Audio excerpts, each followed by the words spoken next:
اعوذ باللہ من الشیطان الرجیم بسم اللہ الرحمن الرحیم یا ایھا الذین آمنوا لا یحل لکم ان ترثوا النساء کرہا، اے اہل ایمان تمہارے لیے جائز نہیں ہے کہ تم عورتوں کو زبردستی وراثت میں لے لو۔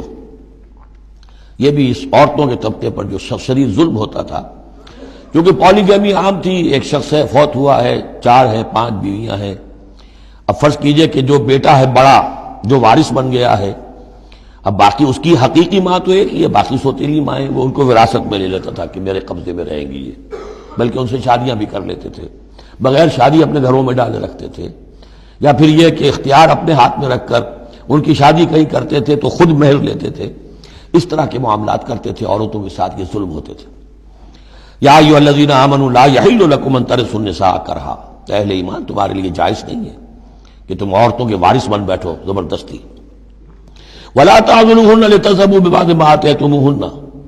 اور نہ تمہارے لیے یہ جائز ہے کہ تم ان کا راستہ روک کے رکھو انہیں، تاکہ تم واپس لے لو ان سے جو کچھ کہ تم نے انہیں دیا ہے۔ اب نکاح کیا تھا اس وقت تو بڑے چاؤ تھے اور لاڈ تھے اور کیا کیا دے دیا تھا، اور اب جو ہے اس سے وہ واپس ہتھیانے کے لیے طرح طرح کے ہتھ کنڈے استعمال ہو رہے ہیں، انہیں تنگ کیا جا رہا ہے، ٹارچر کیا جا رہا ہے، ذہنی طور پر تکلیف پہنچائی جا رہی ہے۔ اللہ یاتینا بفاحشۃ مبینہ، ہاں اگر کسی سے صریح جو ہے حرام کاری کا فعل سرزد ہو گیا، اس پر کچھ زیادتی کی جائے، اسے کچھ سزا دی جائے، جیسے کہ اوپر آ چکا ہے فعذوہما، اس وقت تو اجازت ہے۔ اس کے بغیر جو ہے کسی کے اوپر زیادتی کرنا، خاص طور پر اگر نیت یہ ہے کہ میں اسے اپنا مہر واپس لے لوں۔ وعاشروہن بالمعروف، دیکھو عورتوں کے ساتھ معاشرت اختیار کرو، رہو سہو معروف طریقے پر، بھلے طریقے پر، اچھے طریقے پر، نیکی اور راستی کے ساتھ۔ فَإِن كَرِهْتُمُوهُنَّ فَعَسَىٰ أَن تَكْرَهُوا شَيْئًا وَيَجْعَلَ اللَّهُ فِيهِ خَيْرًا كَثِيرًا،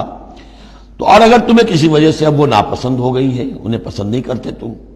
تو ہو سکتا ہے کہ کسی شے کو تم ناپسند کرو، درا حال ہے کہ اللہ نے اسی میں تمہارے لیے خیر کثیر رکھ دیا۔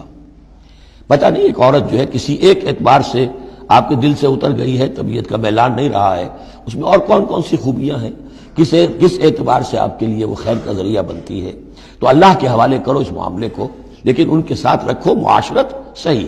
ان کے حقوق ادا کرتے ہوئے۔ ہاں اگر معاملہ ایسا ہو گیا ہے کہ ساتھ رہنا ممکن نہیں ہے تو طلاق کا راستہ کھلا ہے، شریعت اسلامی نے اس میں کوئی تنگی نہیں رکھی ہے، یہ کرسچینٹی کی طرح کا کوئی غیر معقول نظام نہیں ہے کہ طلاق ہو ہی نہیں سکتی، وہاں یہ ہے کہ طلاق کا راستہ کھلا ہے۔ وَإِنْ أَرَدْتُمْ اسْتِبْدَالَ زَوْجٍ مَكَانَ زَوْجٍ، اور اگر تم نے فیصلہ ہی کر لیا ہو کہ ایک بیوی کی جگہ کوئی دوسری بیوی لانی ہے، وَآتَيْتُمْ إِحْدَاهُنَّ قِنْطَارًا، اور ان میں سے کسی ایک کو تم نے ڈھیروں مال دیا ہو، فَلَا تَأْخُذُوهُ مِنْهُ شَيْئًا فَلَا تَأْخُذُوا مِنْهُ شَيْئًا، اس میں سے کوئی شے واپس نہیں لے سکتے، جو مہر دیا تھا وہ ان کا ہے، اب اس میں سے کچھ واپس نہیں لے سکتے۔ أَتَأْخُذُونَهُ بُهْتَانًا وَإِثْمًا مُبِينًا، کیا تم لوگے وہ مہر واپس ان سے ناحق اور صریح گناہ کے طور پر؟ وَكَيْفَ تَأْخُذُونَهُ، کچھ عقل کے ناخن لو، کچھ شعور اور کچھ شرافت کا ثبوت دو، کیسے ان سے وہ مال تم واپس لینا چاہتے ہو؟ وَقَدْ أَفْضَىٰ بَعْضُكُمْ إِلَىٰ بَعْضٍ، جبکہ تم ایک دوسرے سے مل چکے ہو، تمہارے مابین انتہائی قریبی رشتہ جو بھی ہو سکتا ہے دنیا کا وہ قائم ہو چکا ہے۔ وَأَخَذْنَ مِنْكُمْ مِيثَاقًا غَلِيظًا، اور وہ تم سے بہت گہرا قول و قرار لے چکی تھی۔ اب قول و قرار ہوتا ہے نکاح کے وقت، اس میں ذمہ داری لیتا ہے مرد، کوئی ایک وہ بھی ایک کانٹریکٹ ہے۔ وَلَا تَنكِحُوا مَا نَكَحَ آبَاؤُكُم مِّنَ النِّسَاءِ إِلَّا مَا قَدْ سَلَفَ، اور جو تمہارے آباؤ نے، تمہارے باپوں نے جن سے نکاح کیا ہو ان سے تم نکاح مت کرو۔ جو میں نے کہا تھا نا کہ جو سوتیلی مائیں ہوتی تھیں ان کو وہ اپنے نکاح کر کے گھر میں ڈال دیا یا بغیر نکاح کے ڈال دیا۔ یہ نکاح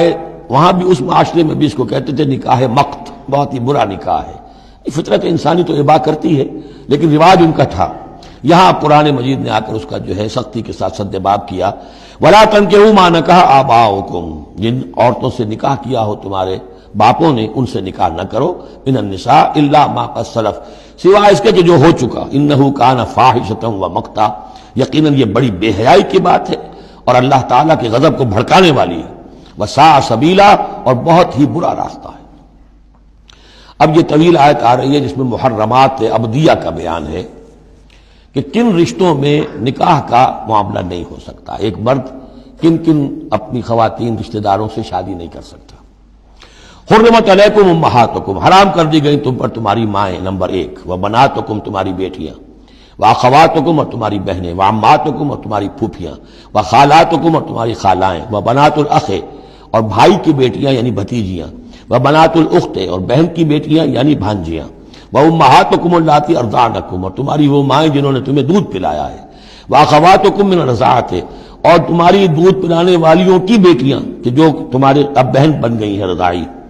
وامہات نسائکم، اور تمہاری بیویوں کی مائیں یعنی ساس جن کو ہم کہتے ہیں خوش دامن، وربائکم اللاتی فی حجورکم، اور اگر وہ کہ جو ربیبہ ہوں جو تمہارے ہاں پلی بڑھی ہوں، من نسائکم اللاتی دخلتم بہن، ربیبہ ربیب اس کو کہتے ہیں کہ ایک عورت کے پہلے کوئی اولاد تھی، آپ نے ان سے شادی کی ہے تو وہ اولاد بھی ساتھ لے آئی ہے، اب وہ آپ کی بیٹے بیٹیاں ہی ہو گئی آپ کی، لیکن وہ آپ کے حقیقی بیٹے بیٹیاں نہیں، ربیب کہلاتے، ربیب اور ربیبہ، تو وہ ربیب اور ربیبہ بھی حرام ہے اگر اس جو ماں ہے اس کے ساتھ مقاربت کی ہو، اگر اس کے ساتھ تعلق زن و شہ ہوا ہے تو پھر وہ ربیبہ جو ہے بچی جو آئی تھی اس کے ساتھ وہ بھی حرام ہو گئی، لیکن اگر کسی وجہ سے بغیر اس کے کہ ان کے ساتھ کوئی جنسی تعلق ہو، طلاق ہو جائے تو پھر اس ربیبہ کے ساتھ نکاح ہو سکتا ہے۔